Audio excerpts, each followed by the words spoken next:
আমি আমার বাইরে বলতেছি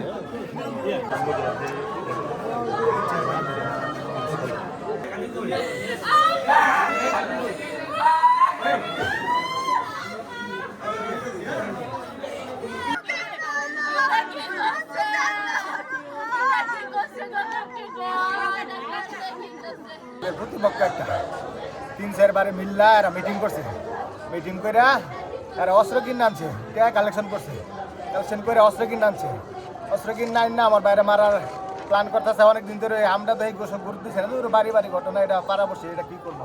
আমাদের গ্রামে এমন কোনো ঘটনা নাই, ভবিষ্যৎ হয়েছে না, অতীত হয়েছে না। আমরা একসাথে একটা গ্রাম একসাথে চলি, মিল্লামিশা চলি, সাধারণ টুকটাক জিনিস হইলে মিল্লা চলে। কিছুদিন আগে আমার এক মামা গেছে, পরে এরা গেছে কইছে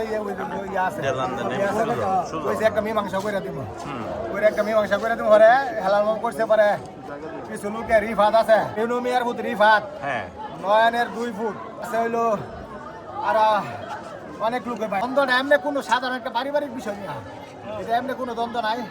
এমনি আমার ভাই আবার আমার ভাবি হইলো মহিলা মেম্বার, ওনার ওয়াইফ হইলো মহিলা মেম্বার।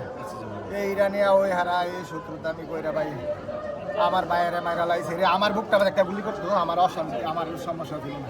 আমার বাইরে, আমার বাইরে কেউ জীবনে কোনো ক্ষতি করছে না। আমি শুনছি যে আমার বাসার মধ্যে ফোন দিছে, আমার দোকান থেকে বন্ধ করবো এই মুহূর্তে আমার ফোন দিছে আমার এক কাকা, যে ওই কাকা ফোন দিছে, কয় যে এমন রফিক মারা গেছে, গুলি করছে। আমি তার কিছু বুঝতে পারতেছি না, তো সবার কাছে ফোন দিলাম, বলে হ্যাঁ কোথায় আছে, পাঠিয়ে দিচ্ছে তোমার সিদ্ধিতে।